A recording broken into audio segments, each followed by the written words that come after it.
Hi there, this is Jacob Nash, and this is a review of everything in AP Psychology. So obviously this is going to be a long video. I don't know how long this is going to be, but um, let's get started. So just some notes is that this, like I said, it's going to be a long video. That's because we have 383 terms to go over. Now, I can't say that this includes absolutely everything that could possibly be on the exam, but it's at least everything that I've gone over in these videos, and it should be 99% of what would be on the exam. I'm not going to go into much depth about these terms because I already have in the module videos, and that would make this video very long. So I'm mostly only going to say what's on the slide. Take note of any term that you didn't know or didn't remember when I went on that slide. And you want to be able to create an example of most of these. This really helps for the FRQs. Sorry if some of the later slides have no pictures or examples. That um, this took me a very long time to make. I started on it when I made the Module 80 video, so whenever that was, that's when I started. Um, and then stay tuned. I'm going to try to do a practice exam walkthrough. All right, let's get started. Oh, well, some exam information if you don't know. There's two parts of this exam. There's first 100 multiple choice questions in 70 minutes. So that means you have 42 seconds per question. I know that doesn't seem like a lot, but most of these questions you can finish in only like 5 seconds. So you could have longer on other ones. And then two FRQs. Um, they have about six different bullet points each. There could be more or less, six or seven usually. And you have 50 minutes for those two questions. For if you want to pass this exam, you're going to have to get about half of both right, um, and probably a little bit more than that, maybe about 60% right. But that's not that hard to do if you think about it. Um, and this is considered the easiest AP exam to pass. It does have about I think 77% pass rate versus most of the other AP exams only have 50% pass rate. All right, let's start out with Unit 1, History and Approaches. So this is going to be one of the most important units to know. Um, Biological perspective. Remember, this is the perspective that thinks the behavior is caused by physiological or internal factors. There's not a specific person to know for this. An example is Early believes that Jim's extreme behavior was caused by physiological factors that he may have been born with. So this goes more on the nature side of nature versus nurture. Behavioral perspective. This is the one that thinks that it could be caused by reinforcers or conditioning. We'll get more into that later in this video. Um, must be observable. Remember, that's what they thought. And the two people you want to know is Skinner and Watson. Early believes that Jim's behavior was caused by him being conditioned to have the response of that stimuli. Cognitive perspective, the perspective that thinks the behavior is caused by thoughts, their potential processes. There's not really a specific person to know for this. Early believes that Jim's extreme behavior was caused by negative thought processes. Psychodynamic perspective. This is the one that thinks the behavior is caused by the unconscious and or childhood experiences. People to know is Freud. Example, Early believes that Jim's extreme behavior was caused by his unconscious hatred towards squirrels due to a negative childhood experience with them. Socio-cultural perspective. It thinks the behavior is caused by social situations and cultural environments. Not really a person to know for that. Early believes that Jim's extreme behavior was caused by cultural upbringing and current social situation. Evolutionary perspective, it thinks their behavior is caused by natural selection. It is somewhat related to the biological perspective, but not the same. People to know is Charles Darwin. Early believes that Jim's behavior was caused by the need for aggression for humans to survive in past centuries. Humanistic perspective looks at how we use free will to foster our potential. So potential is the key word for this one.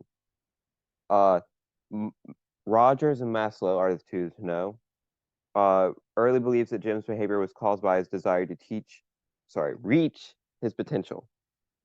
And once again, we'll talk more about these perspectives later, and because remember, they're in other units. Psychology is the study of behavior in the mind. Okay. Eclecticism.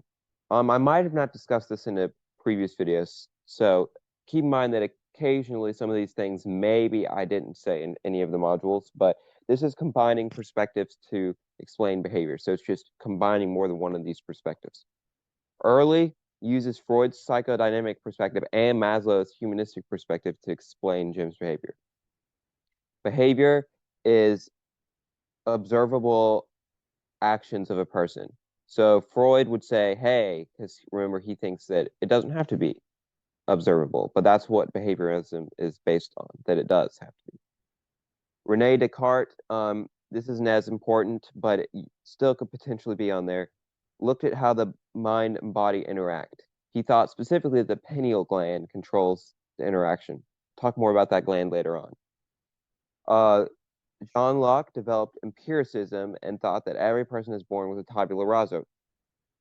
Empiricism is only coming to conclusions after actual observations and actual experiences. Early uses his observations to come with a conclusion about Jim's behavior. And then tabula rasa, remember, is the blank slate, or what Locke thought every child was born with or started with. So that what would he lean more on, the nature or nurture? That would mean nurture because, well, he's saying everyone's pretty much born with the same thing, and they, from their experiences, develop their slate or whatever. Natural selection. This is the basis of Darwin's evolutionary perspective. Means that we do things because they're caused by the survival of mankind in the past. Wundt, remember, he's the father of psychology. He opened the first lab to study consciousness in 1879. Really, you just need to know that he's considered the father of psychology. Structuralism, this is made by this guy named Titchener that looks at patterns using introspection. Introspection is just when the patient talks about their conscious experience. It was later found to not be accurate. But early listens to Jim talk about his conscious experience. Functionalism is made by William James. It looks at the function of the mind and how we use it to solve problems. Mary Calkins was the first woman president of the APA. Margaret Washburn was the first woman to get a PhD in psychology. Stanley Hall was the first president of the APA of all. And then now we're going to talk about the different kinds of psychology jobs. Forensic psychologist using psychology for legal issues. Early, a lawyer uses justification that Jim has a mental disorder to potentially have the court find Jim innocent and sent to an institution rather than jail. Health psychologist using psychology to promote health and prevent disease. Early uses his knowledge of psychology to teach his clients about how to improve sleep quality. IO psychologist, industrial organizational psychologist, using psychology to create better workplaces. Early, a manager of store requires employees to take a test to determine whether they will be fit for the job. Neuropsychologist investigates the relationship between neurological processes and behavior. Example, Early uses his knowledge of neurological processes to treat Alzheimer's. Rehab psychologist helps people who lost functioning after accidents or illnesses. Early uses psychology to help Jim learn to walk again after being wounded in combat. School psychologist helps assess children in educational settings and diagnose or treat any problems that affect learning. Early looks at Jim's performance in school and how some problems he has affects his learning. Sports psychologist uses psychology to help in sports. Early uses psychological, that's weird. Well, he uses psychology to help football players perform better. Clinical psychologist promotes psychological health in individuals and groups. Community psychologist looks at psychology in a community standpoint. Early uses psychology to improve mental health of a nearby neighborhood. Counseling psychologist helps people with life transitions or lifestyle changes. Elaine's counselor helps George after his girlfriend broke up with him. That's just one of the most common ones that there are. All right, now unit 2. So remember, there's 14 units. That is one of the longer units, but just keep in mind we have to get to 383 if you look at the numbers on the side. Research. This is also a very important unit. When we seem to think, oh, sorry, hindsight bias, when we seem to think we knew it all along after we found the truth. After Mayu saw lightning strike, she claimed she knew it would strike at that exact second. Applied research. This just solves practical problems or helps people. Examples include counseling or community psychologists. Basic research explores questions but does not really solve a problem directly. IO psychologists, for example. Overconfidence is when we tend to think we knew more than we do. Early is very sure that Jack White stole his van in revenge of Dan Auerbach, but it may not likely be the case. Critical thinking. Thinking that looks at causes, evidences, and conclusions. Sorry if I say things slightly wrong because I'm trying to, I say things so fast before my brain even can process it. So, whatever. Theory might explain some phenomena and allow a hypothesis to be created. But we have to use a hypothesis that can be used to test something. Operational definition. A statement of procedures that must always be done to define variables. Also, I apologize that a lot of these don't have pictures on it because that would have taken me even longer to make this. So sorry if this is kind of boring. But early determines that if the patient has criteria A, D, and W, then he or she has a psychological disorder, J, and all psychologists should use this information. So it's kind of just standards or procedures that we should always use. The independent variable, very important, is what the experimenter changes. Early gives some patients 20 milliliters of the drug, while others get 30 milliliters. The amount is the independent variable, so it's what's changed. Dependent variable is the outcome of manipulating the independent variable. Early gives some patients 20 milliliters of the drug, while others get 30 milliliters. The effect is the dependent variable. So the dependent variable is always effect. The confounding variable is what the researcher did not account for as a change, but it is a change. So age may also affect the drug. So it's just something that does change, but it's not what we were trying to change, but we have to take that into account, that maybe the effect was not due to the independent variable, but possibly the confounding. Replication is repeating the research study in a similar fashion every time. Early study is replicated by Mayu and repeated in the same way. The experimental group is the group that is given the treatment. Control group isn't given the treatment, and the reason is so it can be compared with the experimental group, just to see what it's like normally without changes. Population is the specific group that's being studied. A representative sample is one that should represent the full population, and it's achieved by random sampling. Representativeness is the degree that it represents what it's like for the full population.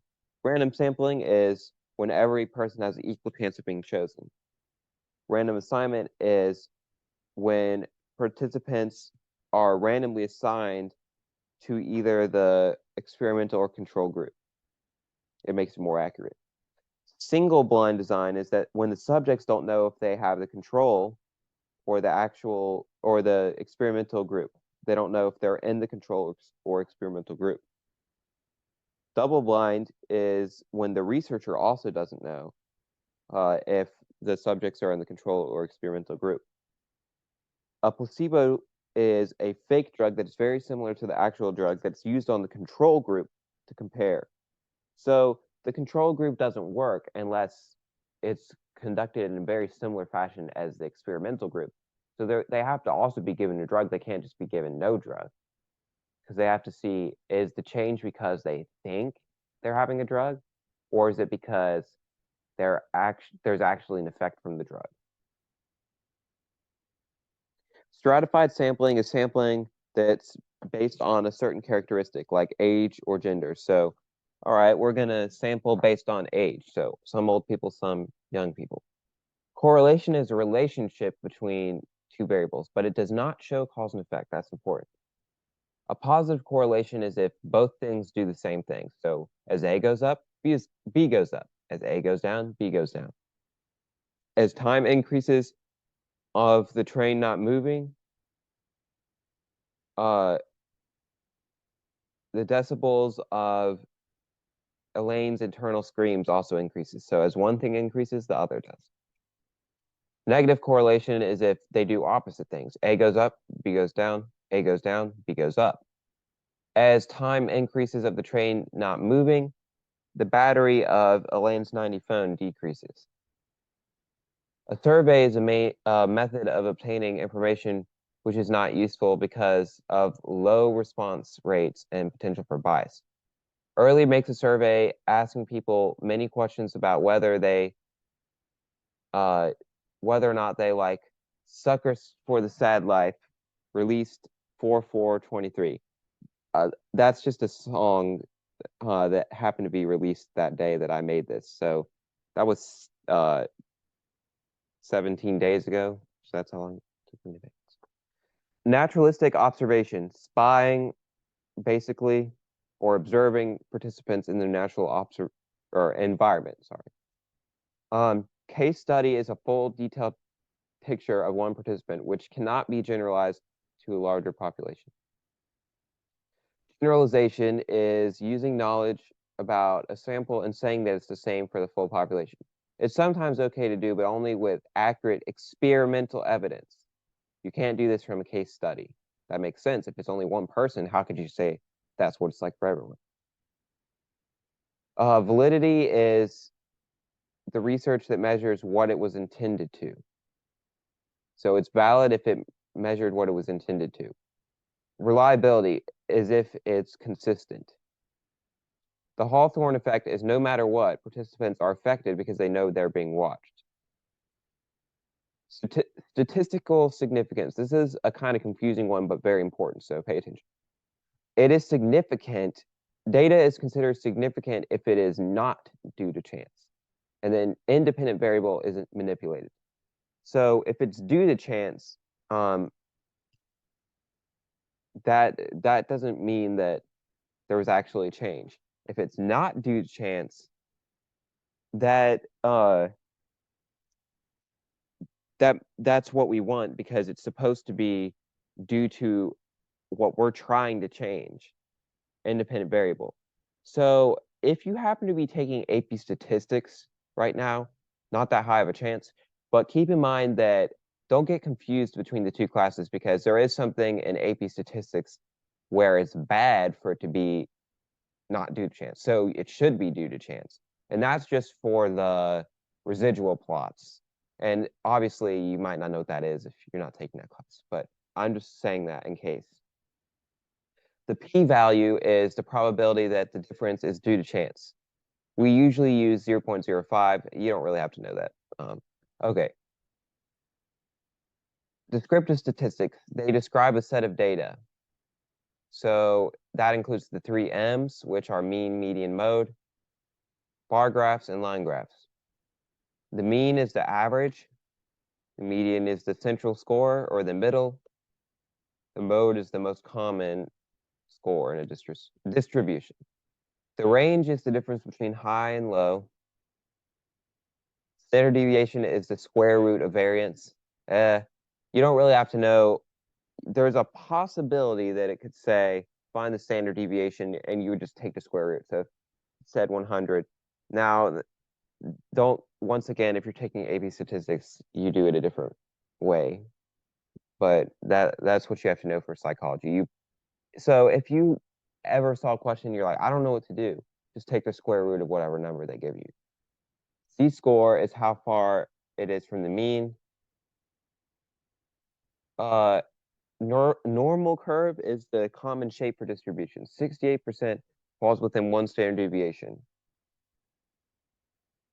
Informed consent is what we have to do for the APA is that the participants must know that they're involved and they have to give consent. Confidentiality, information must be kept private. A debrief is that they must know the purpose of the study. All right. Sorry, kind of tired. All right, Unit 3, Biology of Behavior. What is a neuron? This is just a nerve cell. All right, the different types of neurons. We have afferent or sensory. Of course, it's dumb. We have to know two different names. That means the same thing, afferent or sensory. But these are ones that take information to the brain. So body to brain. So look at this. Body to brain. It's kind of glitchy, so you can't tell that the arrow is going up really. But so you touch something, zzz, goes up to the brain. That makes sense. Sensory. Let's say you touch something that feels soft. How would you know that? It goes from your body to your brain. Now we have interneurons. You don't have to know that much about them, but they're just in the middle. There's also efferent and motor. This goes from the brain to body, so it's the opposite. So motor always means move. So if your brain wants you to move, it's going to send a signal to your body to move. Dendrites, so here's the part of the neuron. I don't know why this is blurry, so sorry about that. But it's the part that listens to incoming messages, so it's kind of at the start of it, so it's right here. We have the cell body, that's just the main part. It's also considered the soma, so keep that in mind, soma. Axon is the part that sends the message. So it's pretty much the third part. Myelin sheath is what's around the axon. It helps it move faster and be protected. Vesicles are at the end. They have neurotransmitters, or they send messages. We'll talk about examples that you need to know in a minute. They're the message senders, like I said. ACH and dopamine are examples, but we'll talk about more. The synapse is the space between neurons. So it's not a part of the neuron. I know that there was one time a question on an AP exam, I think in 2017, that said, what part is not part of the neuron? That's the correct answer, synapse. It's not a part of the neuron. It's just a space between neurons.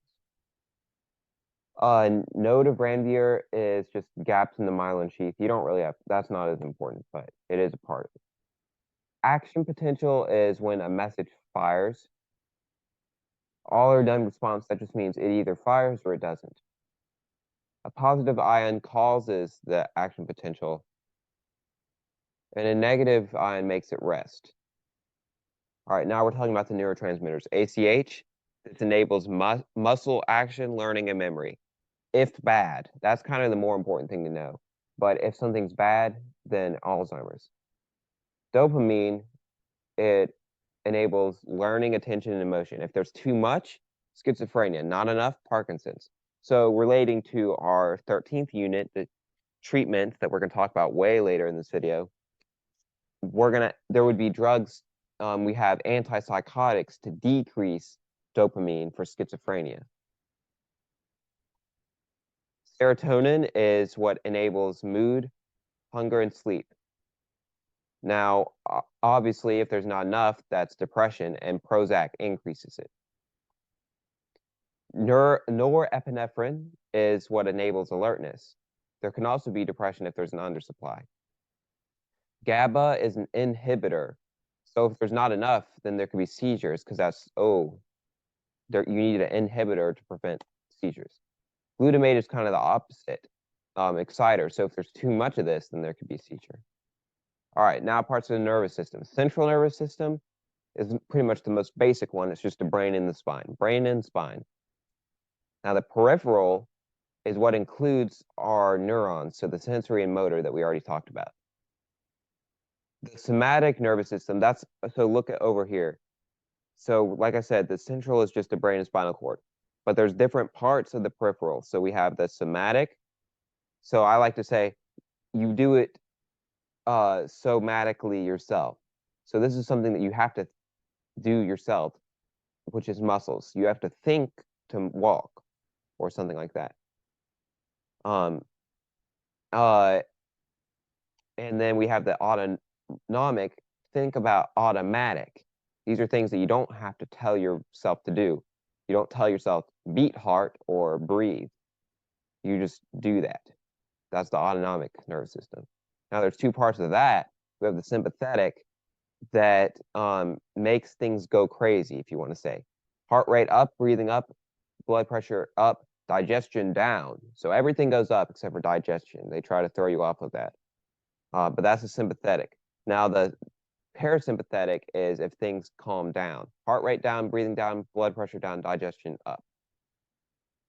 Cerebellum is what controls balance. So obviously, if you drink alcohol, that negatively affects it. That's why police officers have you walk on a line. Thalamus is what sends and receives sensory information. The medulla is what controls heartbeat and breathing. Reticular formation controls alertness. Remember that there was a study where they took that out of a cat, and that made the cat just go into a coma. Limbic system is what includes the amygdala, hippocampus, and hypothalamus. Amygdala is the thing that causes aggression, fear and aggression. Hippocampus processes new memories. Hypothalamus, one of the most important parts. If there's any part of the brain that you remember, obviously the lobes are important, but this is what you really want to know because there's a lot of questions on this. A lot of people say, if you have to guess on a part of the brain, choose hypothalamus because it controls a lot of things. Two things that you just want to know is that it controls body temperature and hunger. Left hemisphere is what's used for language processing, but also the control of the right part of the body. Remember, it's opposite. Right hemisphere is used for spatial thinking, and it controls the left part of the body. Expressive aphasia, this just means that there was damage to Broca's area. So if you can't express yourself, that means you can't speak. That's damage to Broca's area. Damage to Wernicke's area means, receptive aphasia, or the lost ability to understand or recept speech. All right, the different lobes now. The frontal lobe is used for thought and reasoning, paying attention, solving problems, etc. Parietal lobe is used for somatosensory information. So mostly your sense of feel, if you want to say. Temporal lobe is used for listening, so hearing abilities. Kind of makes sense because it's by your ears. Occipital is used for processing visual inputs. Anything that starts with the O is, well, visual things usually start with the O. So if that helps. Endocrine system consists of the glands and hormones. Pituitary gland is the master gland that influences all other glands. Adrenal gland increases heart rate, blood pressure, etc. We do have the pineal gland. We're going to talk more about that, though, when we get to sleep. Heritability is the degree of variance that can be attributed to genes. Can't speak right. Twin studies. So you need to know that studies about twins are used in a nature or nurture argument. So depending on the situation, they might say, oh, that proves nature or nurture. Once again, not going into much depth. If you want more about that, watch the video that was specifically about that. Nature versus nurture. Nature means it was caused by genes. Nurture caused by upbringing. Lesioning is the removal or destruction of brain tissue. EEG is used to detect brain waves. That's when they put those things all over your head. CAT scan gets a picture of the brain's structure. MRI is the most detailed. It looks at the location and density of brain material. PET scan, that looks at glucose levels. So I always think of pet milk that has sugar in it. Okay, now we're getting on to the sensation and perception unit. Sensation, relationship between physical stimuli and their effects. Perception is how we recognize, interpret our sensations. Discrimination threshold is what lets us distinguish between or discriminate between stimuli.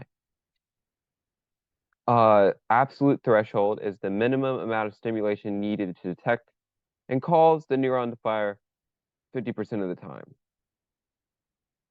Signal detection theory predicts how and when we would detect the presence of a faint stimulus. Difference threshold, the minimum difference between two stimuli required for detection 50% of the time. Weber's law, whatever, states that two stimuli must differ by a constant percentage, not amount, to be perceived as different. So this is a little bit confusing one, but here's a good picture. So let's say that Jerry can detect the difference between these two things, 10 grams, 15 grams. You might think, oh, well, that also means he could for 20 and 25 because it both increased by 10. No, that's a constant amount. If you go to 20 and 30, that's the same percentage or difference between them. So if you do 15 divided by 10, that equals 30 divided by 20. So it's kind of ratios. Transduction is when stimuli are converted into neural impulses. All right, parts of the eye now. Cornea is the protective layer. The lens is what allows us to see from certain distances. Retina is the screen on which a stimulus is projected. Rods are how we see black and white. Cones are how we see color. Bipolar cells, they send information to the optic nerve. The optic nerve is, we do have ganglion cells too, so I don't know why I didn't put that on there. Bipolar, ganglion, optic nerve, that's the order. Optic nerve is the eye to brain thing. So it's the thing that sends our eye information to the brain, or occipital lobe. Feature detectors, they are what detect texture. The trichromatic or Young-Helmholtz theory, it says that blue, green, and red are mixed for us to see all colors. Opponent process theory, cells that are in the thalamus respond to opponent pairs. So black, white, red, green, blue, yellow. The after image is what's approved by that process. That is, if we stare at a color for a long time, remember the flag, we see the opposite colors. Cochlea, all right, now parts of the ear. This is really the most important part of the ear. The thing in the inner ear, that's key that it's in the inner ear, that picks up the vibrations. Now, I didn't put that on there. There's also the hammer, anvil, and stirrup that are in the middle part of the ear. But remember what I said is that the cochlea is the most important. Vestibular sense. This is the sense that gives us balance. Olfaction is the sense of smell. Gustation is the sense of taste. So I didn't put that on there, but remember we do have 5 different types of tastes. We have sweet, salty, sour, bitter, umami.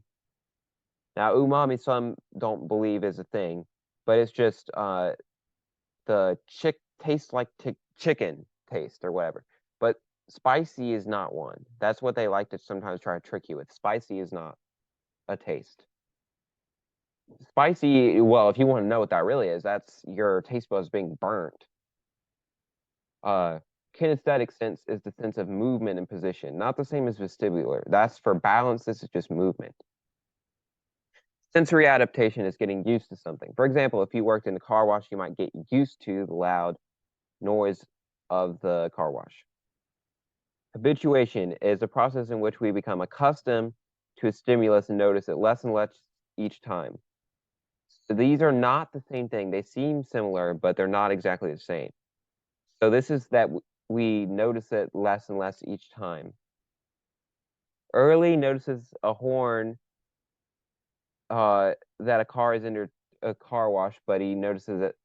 Wait, just forget it. But I think that's pretty straightforward to what it means. That's kind of weird wording. Selective attention. In the midst of multiple things, we try to pay attention to one. Early tries to listen to Adrian while the whole audience is talking loudly and is quite distracted.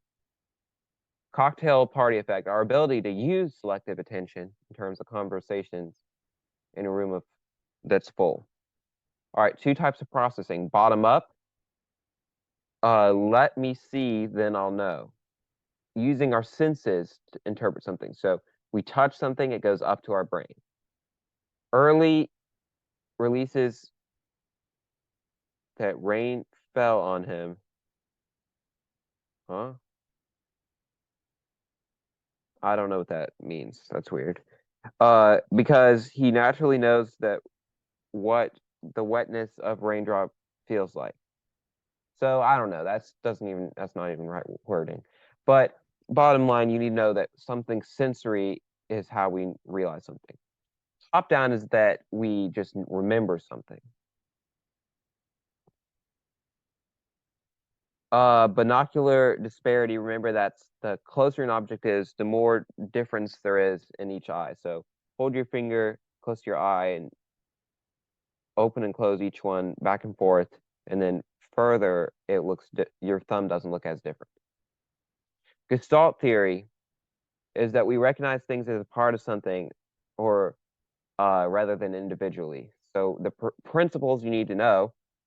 The principle of proximity is that things that are close we usually group.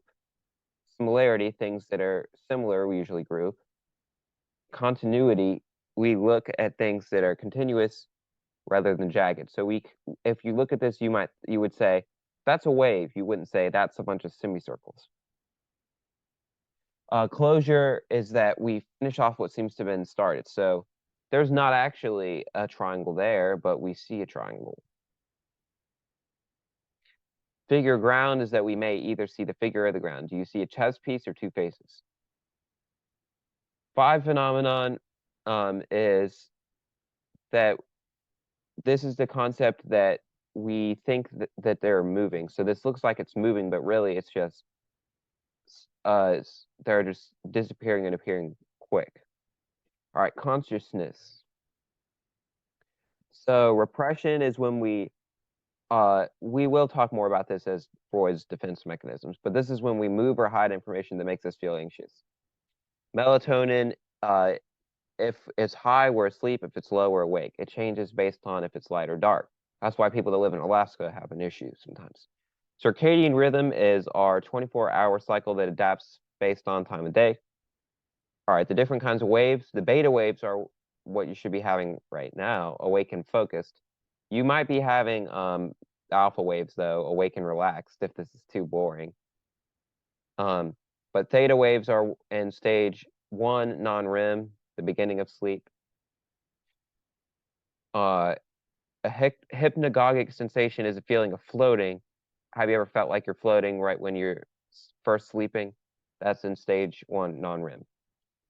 Sleep spindles are what occurs during stage 2, non-REM. Delta waves are what's during 3 and 4, and it's the deepest sleep. The deepest sleep is not non-REM sleep.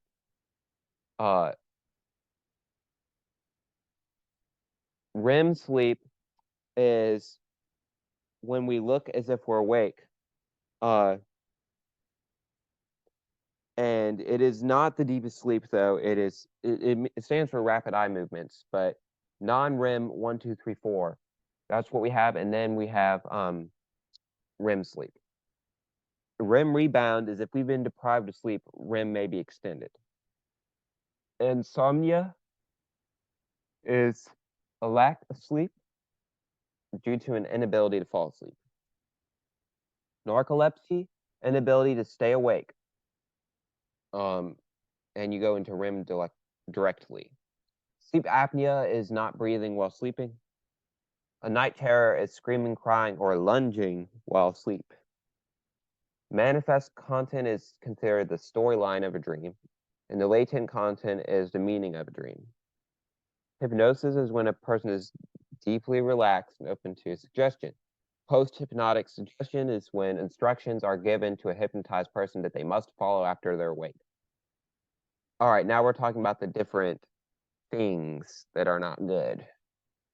Alcohol is a depressant, so it decreases dopamine. That's why sometimes people are depressed that drink alcohol a lot. Barbiturate is also a depressant. and it decreases alertness and anxiety. So, alcohol and barbiturate are the only depressants that you have to know in this course. Everything else that I'm going to talk about is a stimulant. Caffeine increases heart rate, like I said, it's a stimulant. Amphetamine is a stimulant that increases heart rate and body temperature. Cocaine, also a stimulant, of course, accelerates heart rate and blood pressure. Nicotine is a stimulant that accelerates heart rate and blood pressure. Narcotics, such as heroin, are also stimulants that increase heart rate and blood pressure. So if you think about it, they almost all do the same thing. They're just not exactly all the same substance, obviously. Hallucinogens, they include LSD and marijuana. They may distort perceptions and increase serotonin.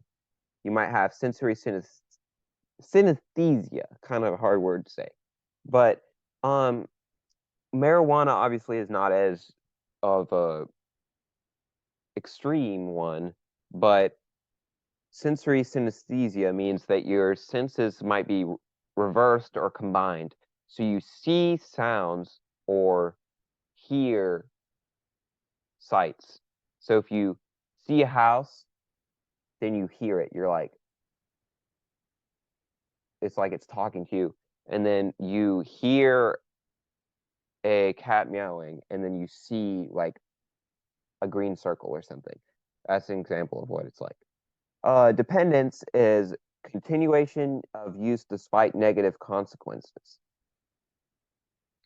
So I'm going to use this still, even though I've seen negative consequences. That's you're dependent on it. You're pretty much addicted to it. Mayu knows that her alcohol use is making her grades slip, yet she continues to use it. Tolerance. This is when this is a kind of confusing one at time. You might think, oh, I'm able to tolerate it. Well, that's not really the way that you should think about it for this case. It's that you have to have more and more to get the same effect. Mayu needs more and more alcohol to get the same feeling that she once did. Withdrawal is a process of weaning off a drug, which may be difficult. Oh, that's kind of a dark slide. Kind of hard to see. Gotta turn the brightness of my computer. All right, learning.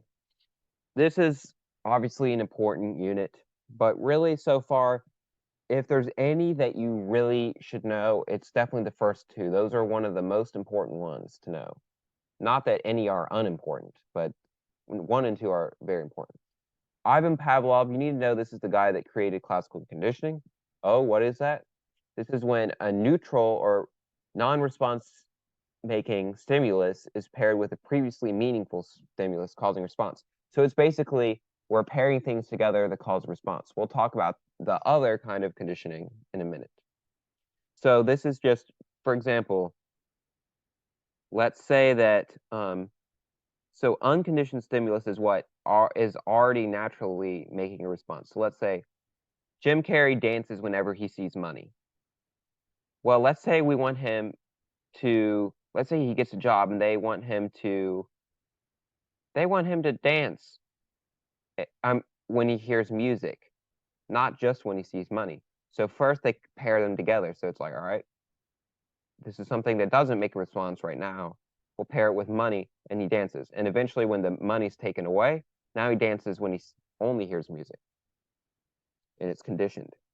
Generalization, this is now, there's 2 words in this course that have 2 meanings, generalization and discrimination.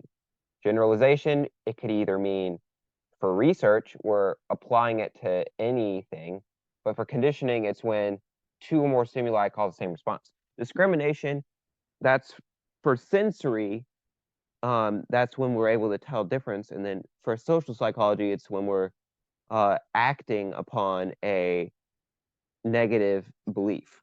And we're going to talk more about that pretty much at the end of this video. It's actually, I think, number 383. All right. But we are getting there, as you see. Discrimination is when we distinguish between similar but distinct stimuli. Well, we talked about that anyways. Acquisition is the process of which a neutral stimulus eventually causes a response. Extinction is when elimination of the conditioned stimulus, so for example, money in that example I showed, or no practicing of the presence of the unconditioned. So it's like, oh, now it doesn't work anymore. Spontaneous recovery. Randomly, after a while, the conditioned response returns. Operant conditioning. So the difference between this one and classical, this is the one that has reinforcers. Reinforcers could include punishments or kind of rewards. So let's talk about them. Oh, well, first, law of effect. This was made by a guy named Thorndike. He said the behavior is more likely to reoccur if reinforced. Well, that's kind of straightforward. You didn't need to tell us that, Thorndike. A positive reinforcer is something that you have to keep a behavior.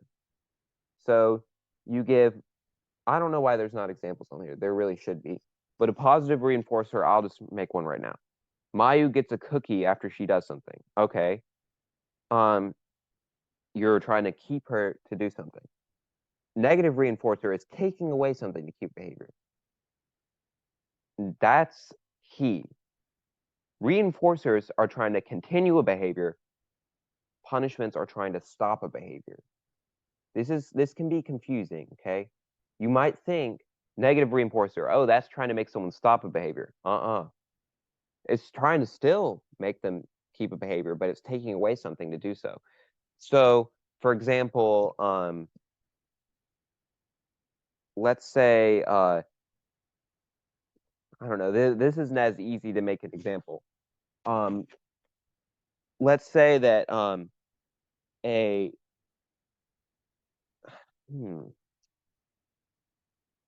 I don't know, this might be an extreme example. Let's say someone has like someone makes someone wear some very uncomfortable metal suit. I don't know, that's not a very good example, but let's say that they're like, you can take off this suit as long as you do this, as long as you do the dishes or something like that. It's taking away something to make someone keep doing something. Fixed ratio schedule. This is for rewards. Every certain amount of times, you get a reward. After 2 strikes in bowling, Mayu gets a cookie. So fixed means that it's the same every time. Ratio means it's after a certain amount of times. So I don't know if times was a good word to use because it's not time. It's just like number. Variable after amount of times, there's a reward. Mayu gets a random, after she gets a random number of strikes, she gets a cookie. That's not very useful. Variable is not a very good thing for trying to use conditioning, operant conditioning. The most successful one is fixed ratio because they know exactly when it's going to be. Fixed interval after a certain amount of minutes reward. After Mayu swims for 30 minutes, she gets a cookie. Variable interval after she swims for a random number of minutes, she gets a cookie. Learned helplessness after consistent efforts failed to bring rewards. Long-term potentiation, increase in self-firing after an experience, results in memory. So mice research, they decided that if they don't have LTP, they get stuck in the maze because LTP is what causes memory.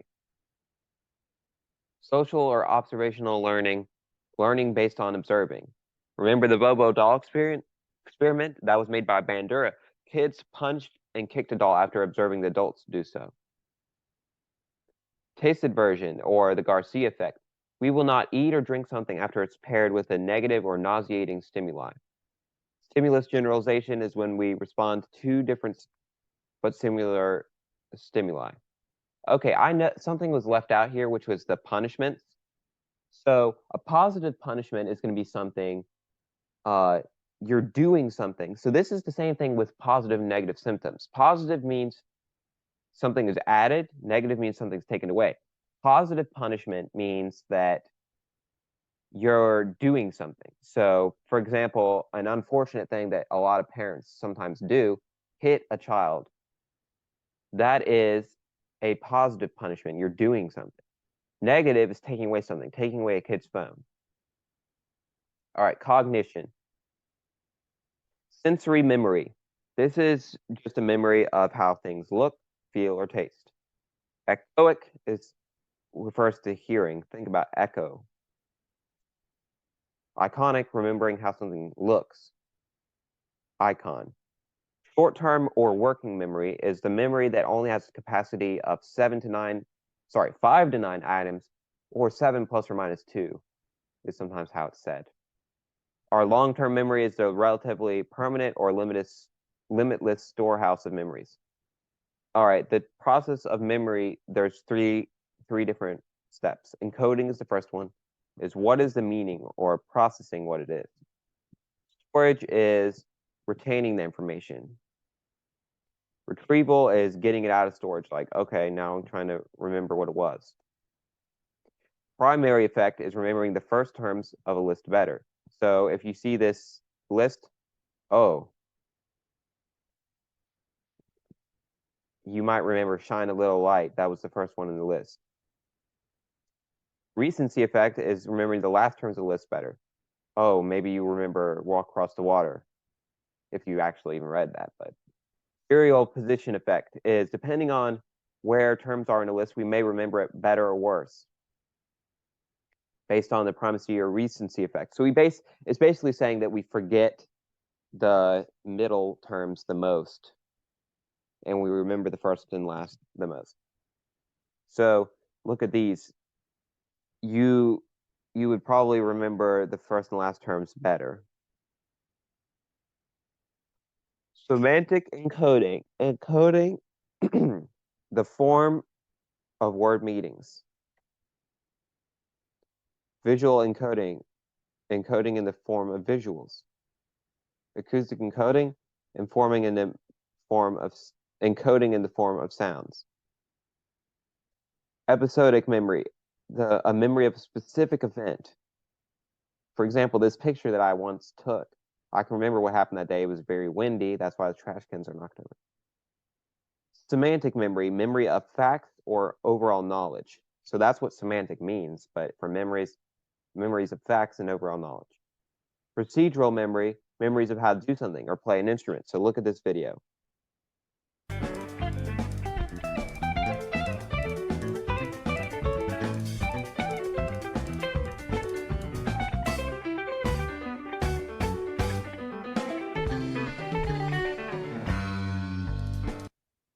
So to be able to do that, you would have to have procedural memory.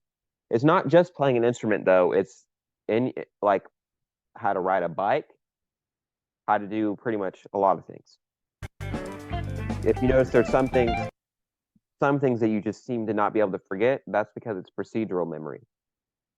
So don't get mixed up with these memories. There may be questions on them, and they're going to have, of course, all these as answer choices and trying to make you get mixed up with them. A declarative memory is what includes episodic or semantic. You have to consciously consider it. But like I was saying, non-declarative, that includes procedural or even classical conditioning. Doing something, it's like, oh, muscle memory. I didn't think about doing that. It just happened.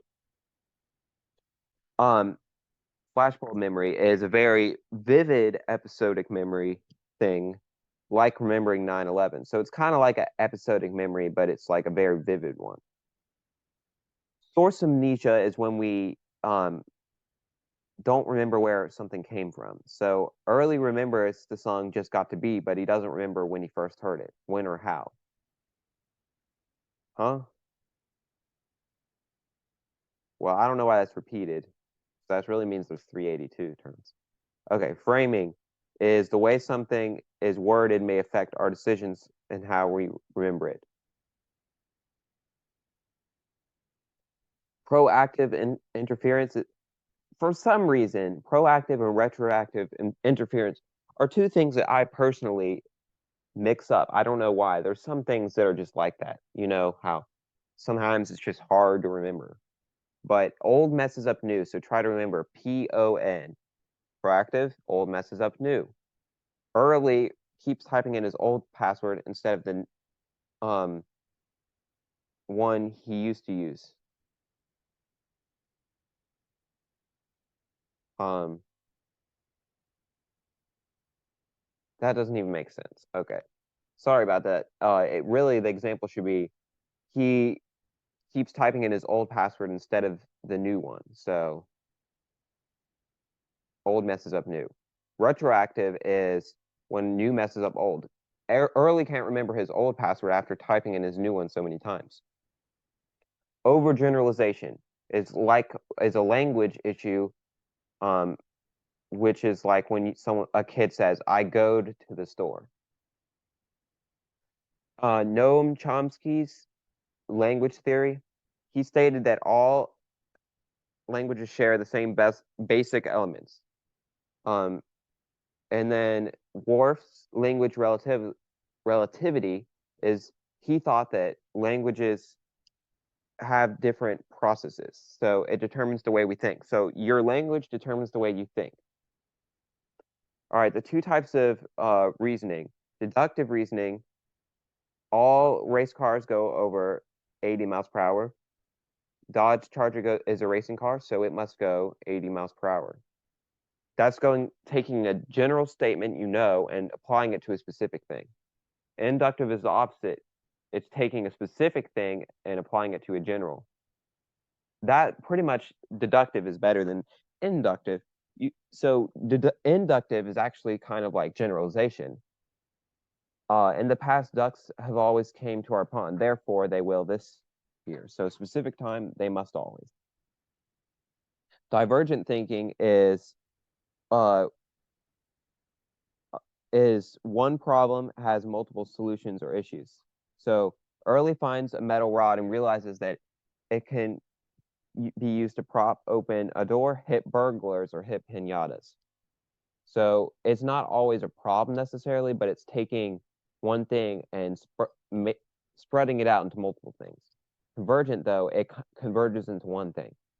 Early finds a broken theremin, 3-5 magnets, and a mole hammer, and he knew that Mike Gordon must have been around. That one makes sense to you if you don't know who that is. But it's just taking a bunch of things and leading to one conclusion. Algorithm is a way that takes long but will work systematically. So it's guaranteed that it'll work. It just takes a long time. To look for milk in a store, Early walks down every single aisle until he finds it. A heuristic is sort of a shortcut, but it might not work. So to look for milk, Early asks an employee if he knows where it is. Well, the employee might not know, but it's a shortcut. That's what a heuristic is. Two that we have is availability, using only what we have available to make a conclusion. Early saw on the news that a plane crashed yesterday, so he decides to ride a boat to his European tour for April 20th, 2023 instead. Representative is kind of using a stereotype to draw a conclusion. Early saw someone with a hat like his, so he assumed that the man must live in the country. All right, motion, emotion, and stress. Motivation is a need or desire that directs behavior. Instinct theory is that we are motivated by instincts to survive. Like, think of soup kitchens. People, they would line up to a long line no matter how long it takes because, according to this theory, people want to survive. Arousal theory is that if aroused too much, performance may decrease. This can be explained by the Yerkes-Dodson law. So, as you can see, all right, as we're aroused more, we do better until a certain point, and then goes down.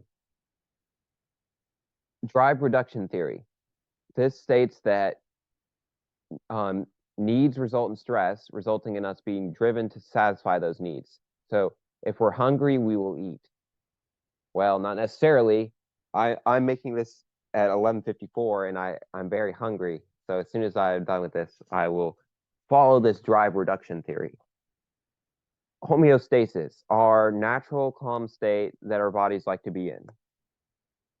Set point is our natural weight that our body likes to be or tries to be. That's why some people, when they try to lose or gain weight, then they'll go back to the thing that they were before. All right, of course, this is an annoying thing, but you have to know it. I'm not really going to say this, but these are, and I forgot to change this part right here. Sorry.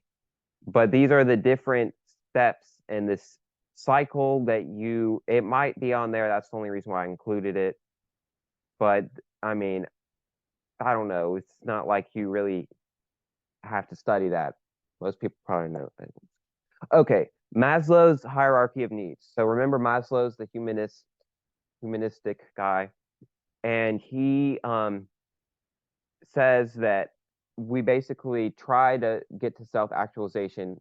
We strive for it, but we may never get to it. It's at the uh top of his pyramid. So he says, all right, first we have you don't really have to know all these orders, but he says we first have physiological needs, breathing, food, water, shelter, and then we move on to health, of course, then friends and family, um, self-esteem, and then self-actualization.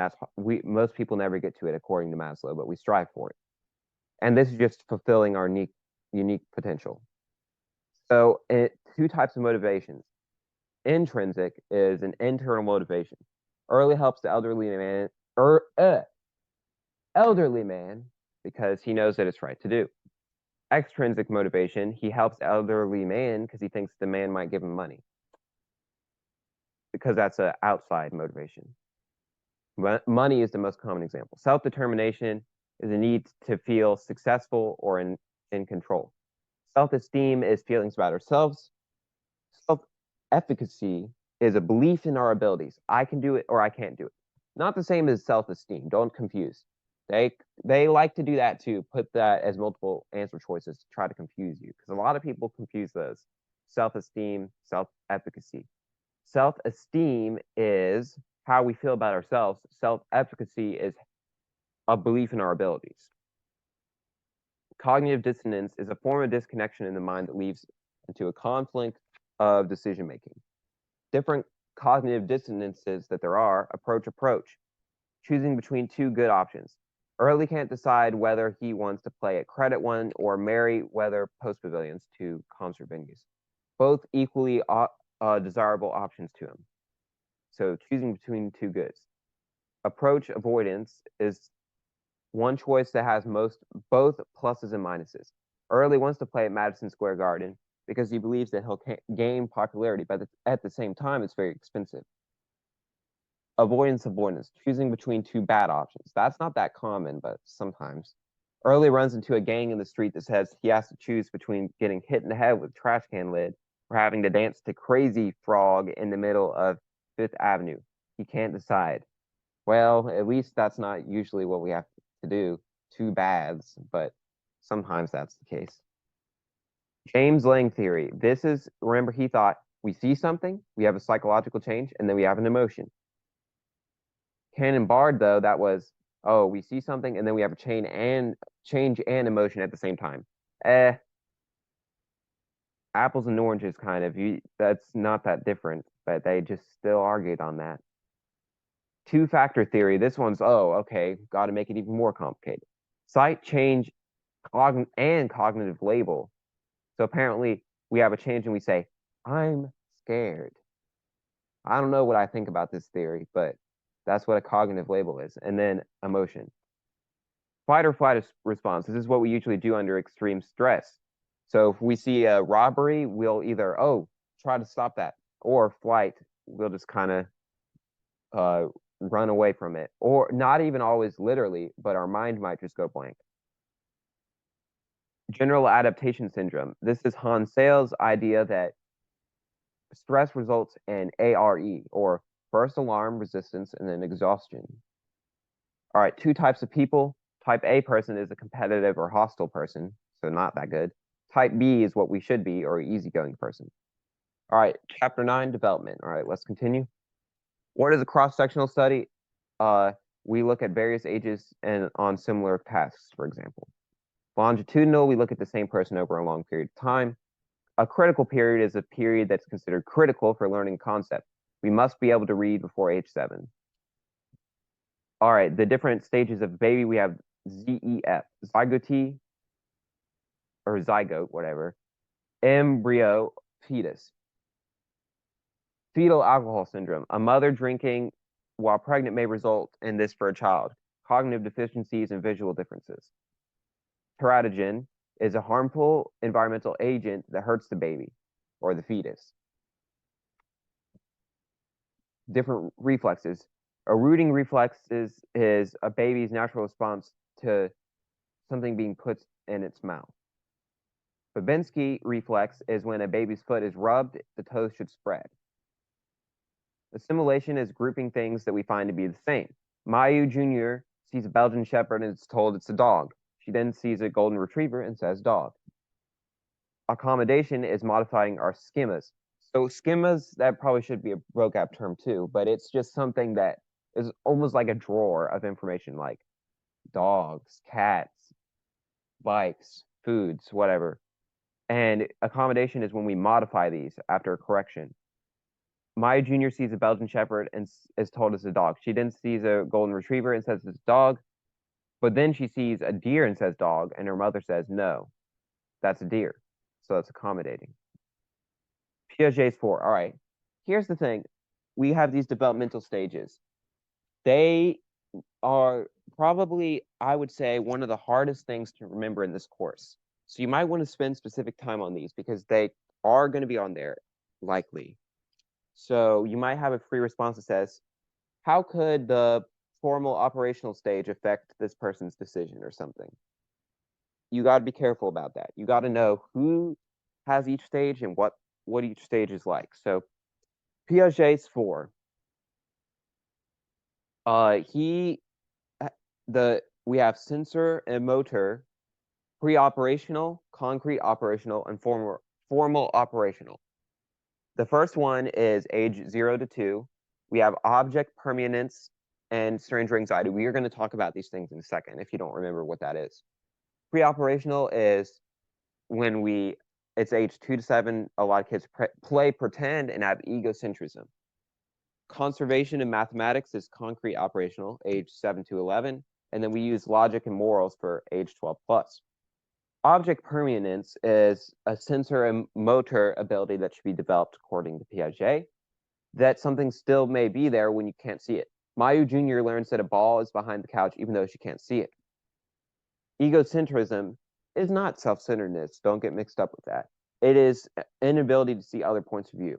Mayu Jr. begs her mother to go to the park even though she has said multiple times that she has to finish her work.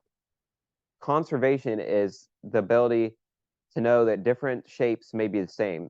An example might help you understand this better, which is that Mayu Jr. knows that she has the same amount of chocolate as her brother, even though she has 2 pieces, which are smaller and equal to her brother's bigger one. Another example, a kid knows that there's the same amount of liquid in 2 shaped glasses. Oh, too many stages? I do not Erikson. This might be the hardest one of all. You might remember Piaget, you might remember Kohlberg. We'll talk about him in a minute. Erikson, though, this is probably the single hardest thing to remember in this course, in my opinion.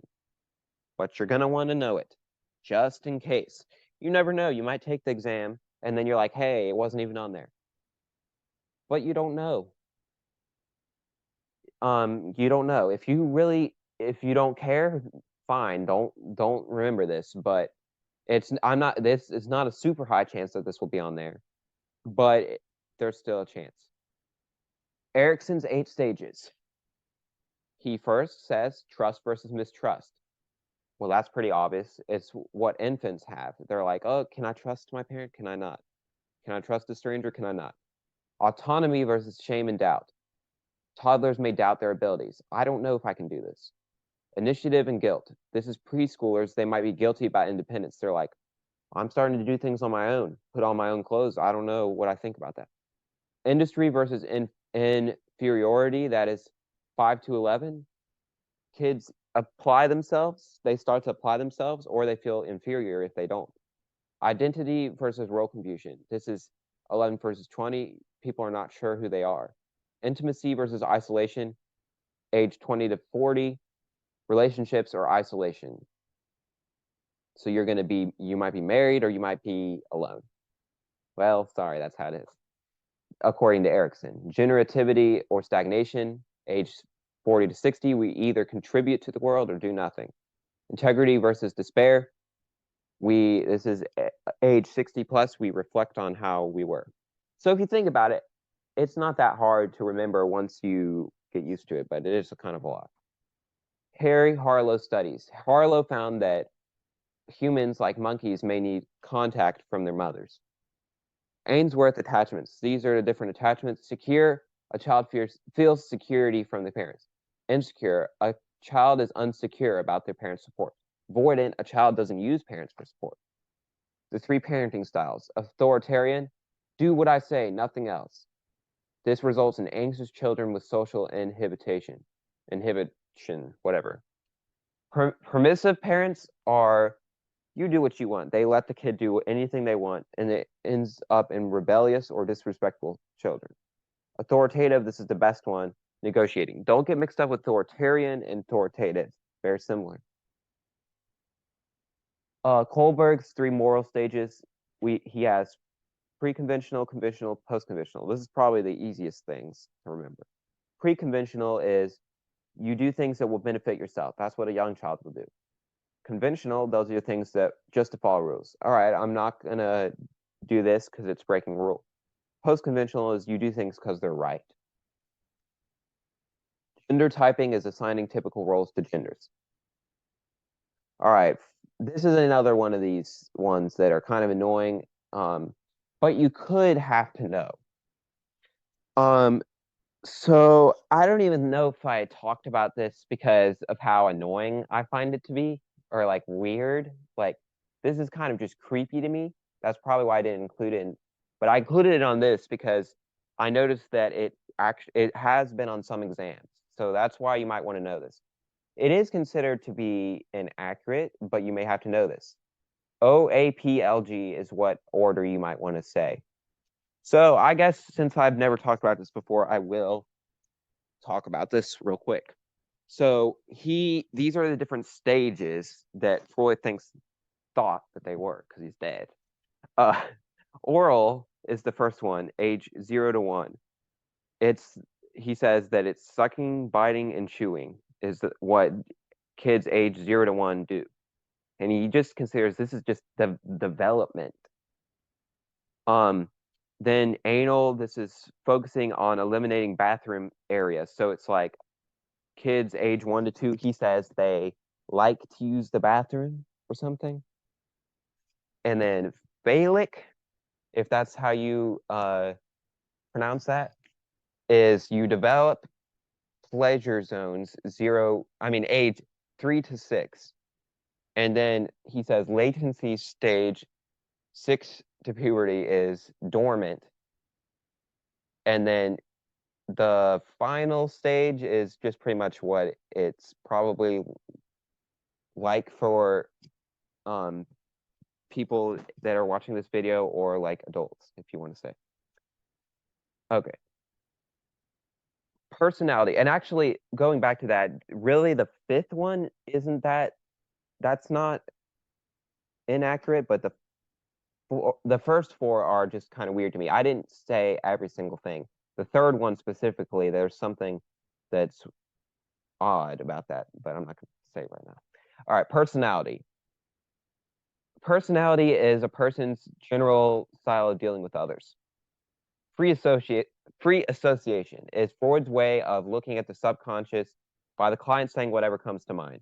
So if you ever watch Angry Grandpa, kind of interesting videos, if you want to say, that's word association. That's pretty much the same as free association, pretty much. And it's like saying whatever comes to mind. All right, ID, ego, and superego. The ID is the bad thing that wants to satisfy desires. So it's the thing that pretty much, according to Freud, we have all three of these things. We usually only listen to our ego though. The idea is like, I want to do this, I want to do this, I want to do this, but that's bad. So we kind of we'll look at his defense mechanisms and what we might do. And then the ego is the in-between thing that listens to the ID and superego. The superego is the good but unrealistic thing. So like, no, I would never do that. Or whatever, like things that's like completely good, but that's not, we kind of combine both. All right. I I didn't include this on 8 separate slides. This is technically 8 different things. Oh, wait, no, I did. I forgot. Never mind. Okay.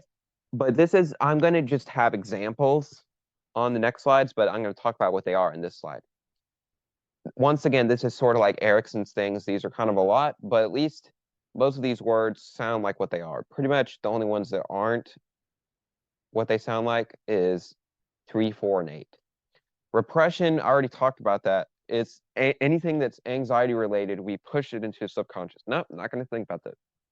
Displacement, we displace anger to a less threatening person. Sounds familiar to me. Reaction formation, a bad thought is reversed to a good one. Compensation, we make up for our failures by success in others. Rationalization, we make excuses for bad things. Regression, we revert to childish behaviors. Denial, we refuse to acknowledge unwanted beliefs. And sublimation is redirecting feelings to a more acceptable outlet. All right, an example of repression, early pushes away memories from a car crash he saw. Displacement, Joe is mad at his rude boss at work, and instead of directing his anger towards his boss, he yells at his daughter, who he considers less threatening. Reaction formation, Joe is mad at his rude teacher and wants to punch him. For some reason, he instead buys him a favorite candy bar. So these things, I think Freud is inaccurate. Personally, I think Freud is inaccurate on some things. These defense mechanisms, though, I believe to be true because I can think about personal times when I've done this. So I've been mad at someone, but for some reason I still do something nice to them. That's what reaction formation is. It's like reversing something.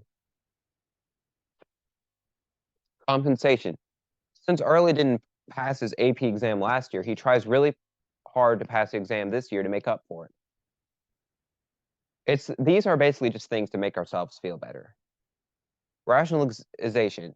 Early tries to justify ramming a brake checker on the interstate by saying, well, probably could have made someone crash and get hurt. Regression. When something doesn't go well, Early randomly whines like a child. I don't know if I've ever heard of that one. This is probably the only one that I can't think of someone ever doing, but I guess it's possible. Denial. Joe doesn't acknowledge that he wants to punch his rude teacher. So it's just like, nah, I'm not acknowledging that that's really something that I think or feel. Sublimation.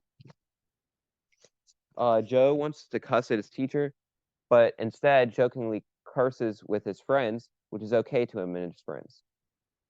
All right, Carl Jung's collective unconscious. Remember, he thought that we all have a collective unconscious that's similar. Self-concept is our mental representation of who we are. Not the same as self-esteem or self-efficacy. Once again, self-esteem, how we feel about ourselves. Self-esteem, how we feel about our beliefs, or sorry, not how we believe are what we can do. And then this is just a representation of who we are. Internal locus of control. When we say that we are the cause of the situation. Early says, I was late to work because I slept in. External, when we say that something else was. I was late because of traffic. The big 5. These are the 5 believed components of our personality. CANOE is the acronym to remember this. Conscientiousness, agreeableness, neuroticism, openness, and extroversion. I can't even say that word that well. I think I probably said that on the module video too. But this is, are we organized? Disorganized. Careful, careless, disciplined, impulsive. Agreeableness, are we soft-hearted, ruthless, trusting, suspicious, helpful, uncooperative. Neuroticism, this is kind of are emotions stable? That's kind of hard to say. Calm, anxious, secure, insecure, self-satisfied, self-pitying. Openness, imaginative, practical. Variety, routine. Independent, conforming. Extroversion, are we sociable, refining, fun-loving, sober, affectionate, reserved? And not necessarily are all the things on the right bad. That's not what this thing's saying, but it's like the opposites.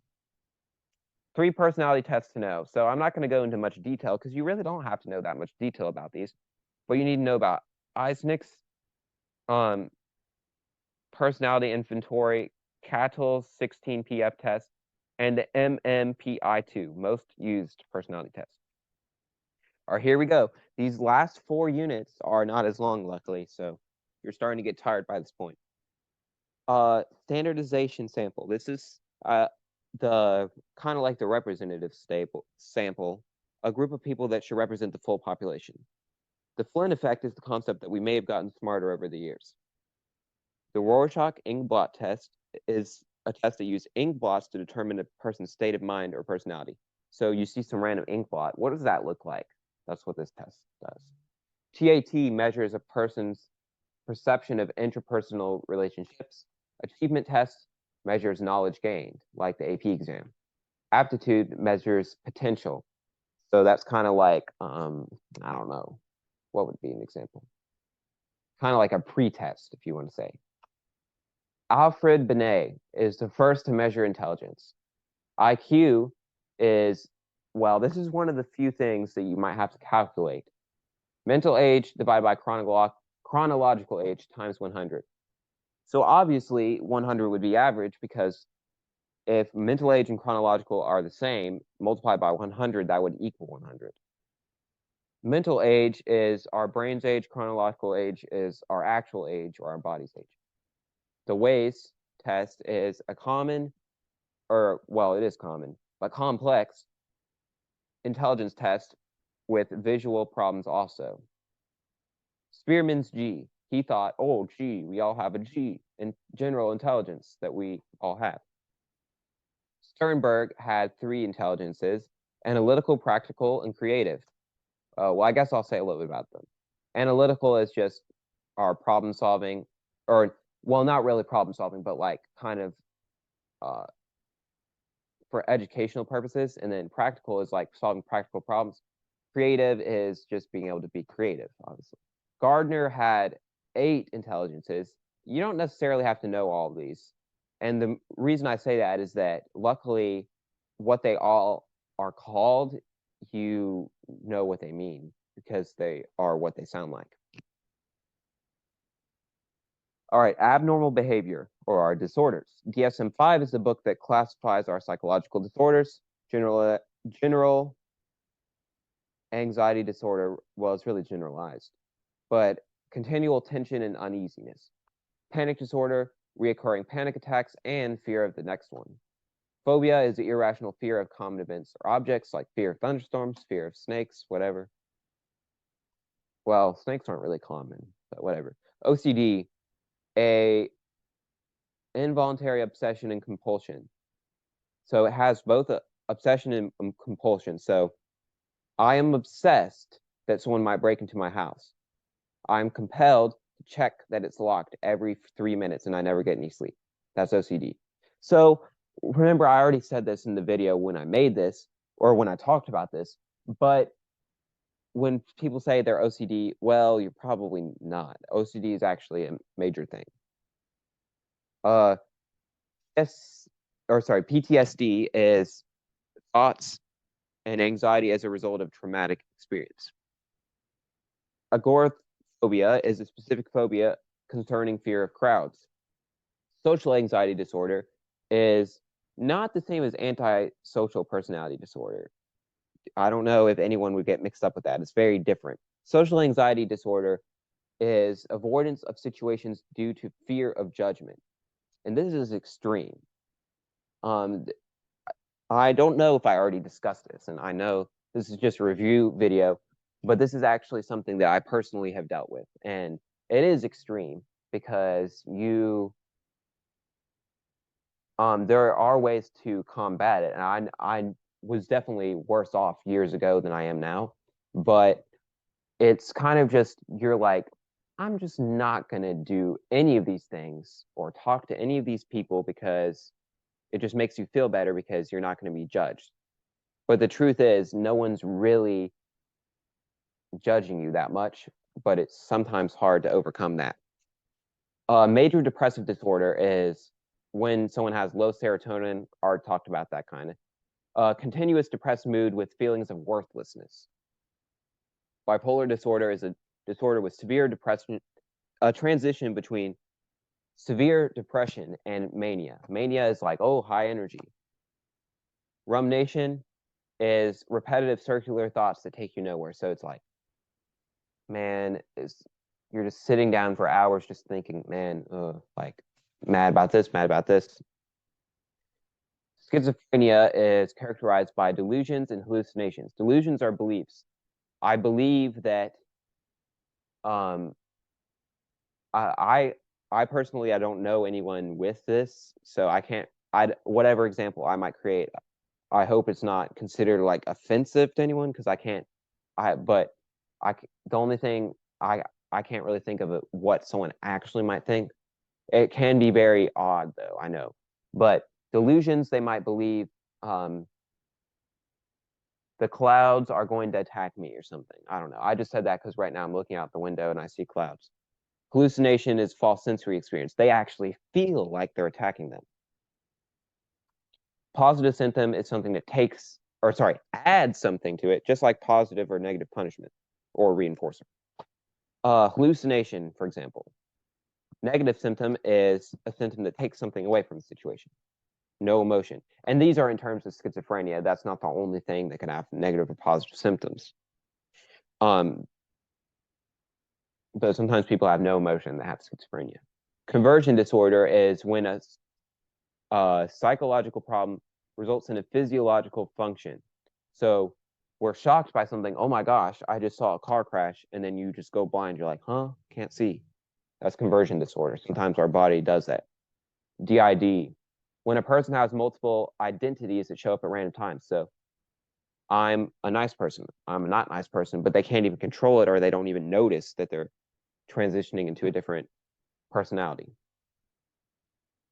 Anorexia nervosa is when someone has a fear of weight gain so much that they starve themselves. Bulimia nervosa is when a person eats a large amount, feels guilty, and then purges or throws up the food. Antisocial personality disorder is not that someone's shy. That's something that the AP exam graders love to laugh at when so many students say that. This is one of the most common mistakes, apparently. People say that it means shy. Someone's like, oh, he's antisocial. No, don't say that unless he is someone that's bad.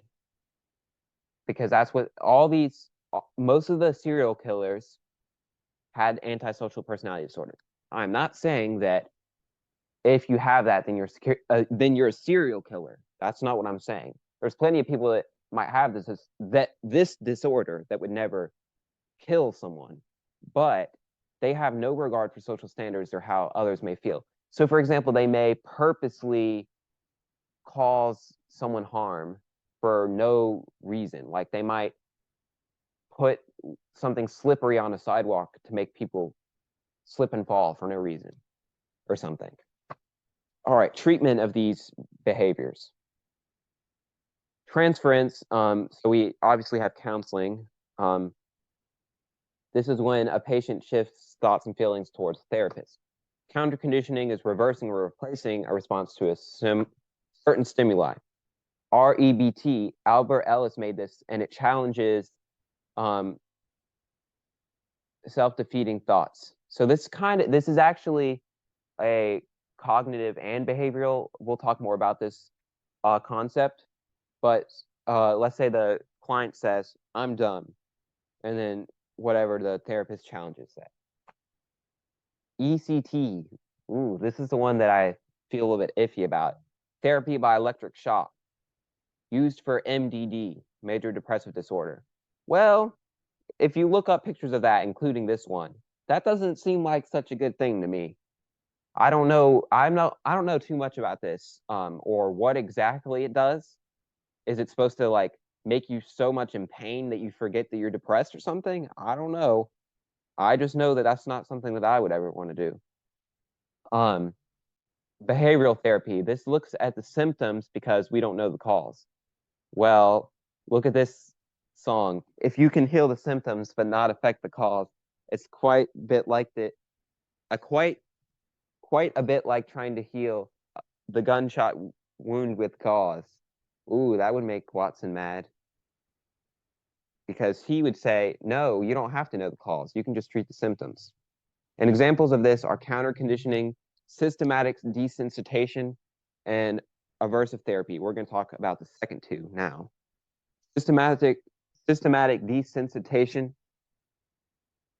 is similar to counter conditioning that an anxiety provoking response is replaced with a relaxed one. It might treat specific phobias. So, for example, if someone's scared of thunderstorms, they might eat ice cream anytime there's a thunderstorm, and then they're suddenly not afraid of thunderstorms.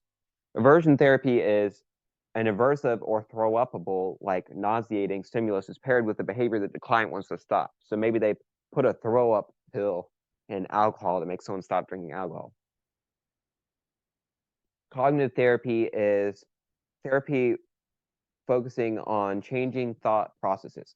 REBT is technically also a behavioral one, a cognitive behavioral one, which if you remember, that's eclecticism back to the very beginning of this video.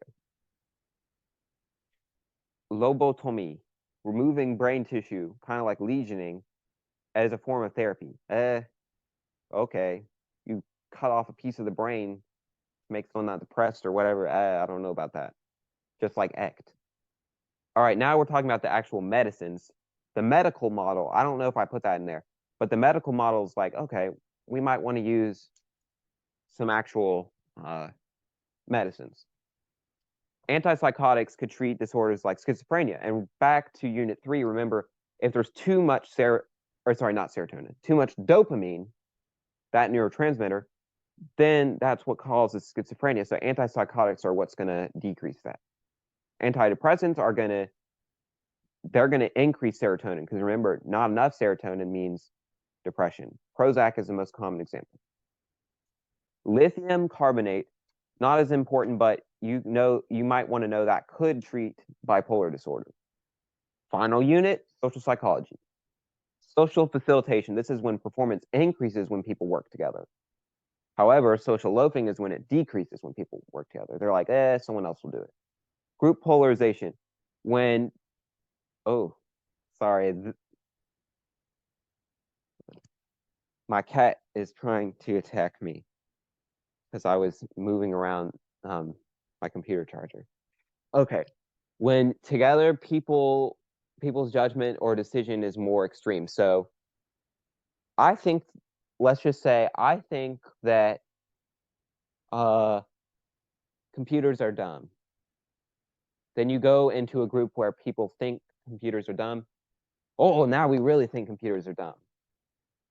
So that you might even see a little question, I think on the 2017 exam, where it's like, it shows dots far apart and then close together. That's group polarization. Groupthink is when thinking discourages creativity or disagreement. So, all right, well, we're just going to all try to think the same thing. Attribution is what we believe to be responsible for our circumstances. We either think disposition or situation. Disposition is, oh, it's just how they are. Situation is, it's because of what they're dealing with, their situation. We usually underestimate the situation. Self-serving bias is when things are good, we say it's a disposition. When things are bad, we say it's a situation. So probably should have an example on there. That's what I was saying at the beginning of the video, how in the final slides, there's not much examples. But Early's like, oh, I passed exam. That means, oh yeah, it's because I studied. That's disposition. If he does bad, he might say, no, it's just because the teacher didn't teach right. That's situation. Fundamental attribution error. Oh, this is basically what I was saying, how we usually underestimate the situation, overestimate the disposition about someone else. So we usually are like, oh, that person's so rude. I don't like that person that flipped me off on the interstate. Well, what about their situation? Not saying it's an excuse, but you have to think about that. Self-fulfilling prophecy. This can be explained by the Rosenthal effect, that our beliefs may cause themselves to happen. So it's like, oh, I'm going to do bad on this test. I'm going to do bad on this test. I failed the test. Oh, would you have done that bad if you didn't think that? Unconditional positive regard. This is what Rogers would say. is that we accept someone no matter what. Conformity is modification of behavior to fit in with the group. Remember Milgram's shock experiment? Ooh, it shows how people may follow crazy orders under pressure. I'm not going to go into too much detail about that, but watch the module video if you want to remember more about that. But it's basically, we might follow orders if we're under pressure. Ask, I don't even know how to say that well. Ask experiment. We may follow what others say even when we think otherwise. So remember, these guys were like lying about which line was the longest or like equal to the other one, and then the other guy just agreed with them. So he didn't want to be the only one that didn't. Two forms of persuasion. Central route to persuasion is when we persuade people by facts. Peripheral route to persuasion is when we persuade people by emotions. Bystander effect is that when there's more people around, we're less likely to help. Stereotype is an extreme generalization that may or may not be true of the full population. Final term, prejudice versus discrimination. That prejudice is when you have a negative attitude towards a group. Discrimination, though, is a negative action towards a group. Discrimination, I'm just saying, is more commonly on the exam. So don't mix these up. This is like antisocial personality disorder. One of those things that they like to laugh at students for messing up. And they purposely try to mess you up because that's what AP does. All right. Final thing I'm going to say is the people to know. This may not be every single person that could possibly be on the exam, but these are the 19 people that you definitely want to know. But the red is like, okay, if you don't know these people, that's not good at all. Red is like, you better know, and I think you probably do. But all of them, you're going to want to know. All right. Well, good luck on your exam, and I know this was a really long video, but I hope that it helped to some extent. You may have not watched it all in one time, but I will try to make a practice exam if I find the time, or at least a FRQ walkthrough. But anyways, it's April 21st when I made this video. It's a Friday. If you're taking the exam this year in 2023, I believe the exam is on May 2nd, which is a Tuesday. So it's not next week, but it's the one after. Dang, that's not that long, is it? Only 10 days away, I'm pretty sure. So be careful about that and make sure that you really know everything, but you can do it. If there's any AP exam you can pass, it's this one. So don't be worried about it that much. Thanks for watching.